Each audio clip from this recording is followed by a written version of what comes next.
Ito ang dapat malaman ng hindi mga Muslim kapatid natin. Islam is the only anti-terror religion.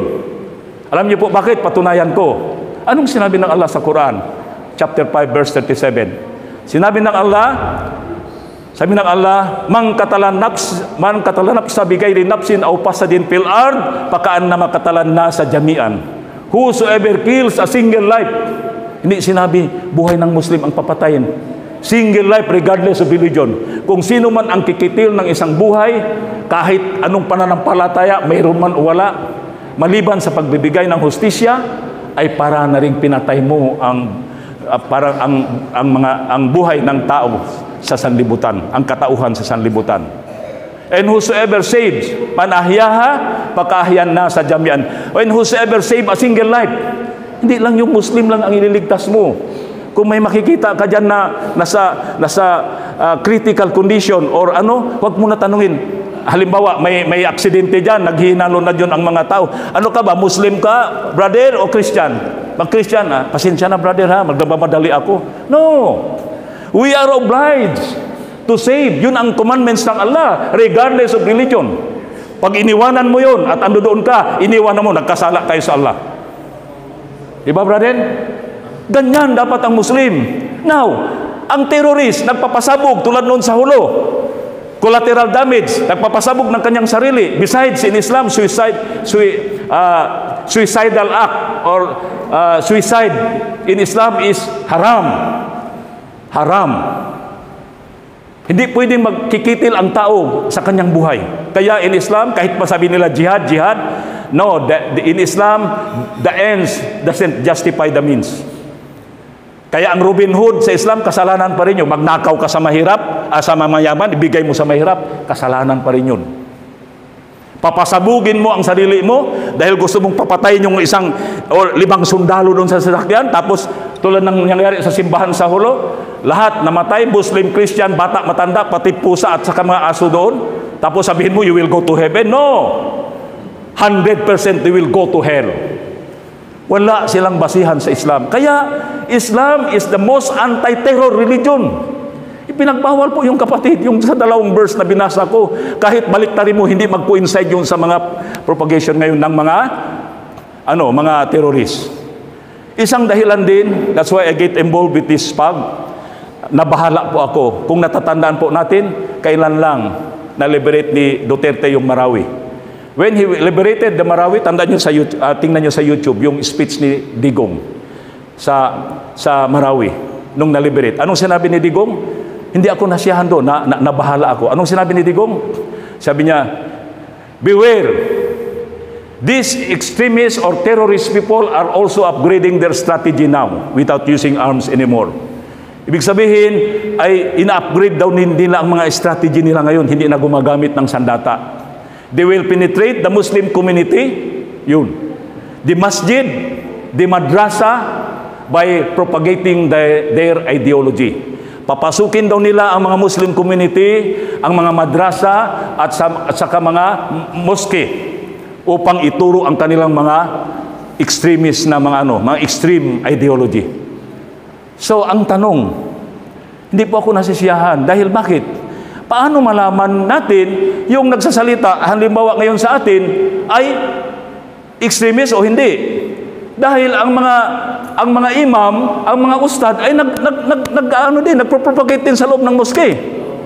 Ang mga balik Islam nagsasalita din yan sa loob ng moske. Parehas mahaba ang balbas, parehas gumagamit ng ganito. Tapos ang mga tablig, mga jamaah tablig natin, umiikot din yan, nagpropagate din yan. Now, who will help the government in identifying the good banana from the bad banana? Halimbawa na lang dito, sinong makakatulong? Sinong tatanungin ating kapulisan? Pupunta na lang ba doon, may info na hindi Muslim, umikot dito, sir, may bagong mukha dito. O tulad kanina, umikot kami doon, mag-iimbita sana kami. Pero okay lang yun, kasi bagong mukha siguro, may 2 pulis, sumunod agad sa amin na nagpakilala po kami. So okay naman, masaya siya kasi kilala nila si Ustad. You see? Kung wala.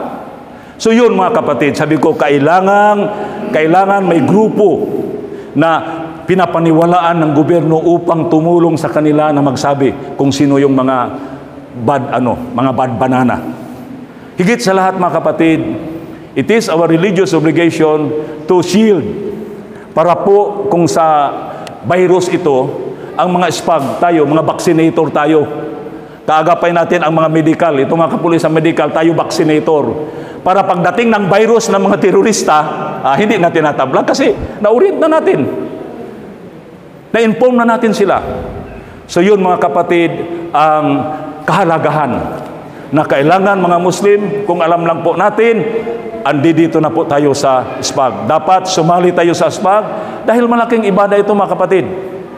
Sa Islam, hindi pwede yung magpa 5 times a day ka na lang sa loob ng moske. Magdikir ka na lang. Nagpapasting ka, mashallah, naghahadj ka, pero wala kang pakialam sa paligid. May kasalanan pa rin tayo. Bilang isang, andito may mga ulama dito, alam ko. May mga alim dito. Alam ko 'yan. Kung natatandaan niyo sa time ni Prophet Lut sa Sodom and Gomorrah, nung lumaganap na ang kabaklaan, yung LGBT noon, nasa Bible din 'yan, sa Sodom and Gomorrah. Sa Bible, nagpaulan ng apoy. Sa Islam naman, sa version sa Islam, pinababa ng Allah si Angel Gabriel upang parusahan yung lipunan na yon, upang itaob. Bumaba ang Anghel Gabriel. May nakita siyang isang alipin ng Allah. Siyempre, time pa yun, sinagog. Time of Prophet Lut pa yun eh. Bumalik ang Anghel Gabriel sa taas. Ya Allah, aking Panginoon, hindi ko po kayang itaob yung ano na yun, isang community na yun, isang lipunan na yun, dahil mayroon po kayong alipin doon na nagdidikit, nag-aalaala sa iyo. Anong sabi ng Allah? Bumalik ka doon. Tingnan mo ang kanyang mukha. Kung hindi man lang namulas ang kanyang mukha o nagalit sa mga nangyayari sa kanyang paligid, isali mo siya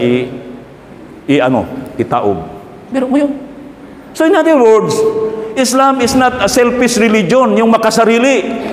Ikaw lang, wala kang pakialam, hindi ka nagdadakwa, hindi ka nagtatamuruna bil ma'ruf, wala kang pakialam kahit nagbentahan na ng droga dyan. Mga kapatid, yan ang dapat natin intindihin. Sa totoo lang, ito ang nangyayari sa atin. Bakit? Hindi tayo pumasok ng buo. Samantala, sinabi ng Allah sa Quran, Ya ayyuhalladhina amanu dkhulu fi silmi kaffatan. Pumasok kayo ng Islam na walang pili-pili. Ito gawin ko, ito hindi, ito hindi. Buo. Bilang isang Muslim, dapat ang buhay natin ay 24/7. Muslim tayo mula sa paggising hanggang sa pagtulog, pagpasok ng palengke, pagpasok ng kubeta, mula sa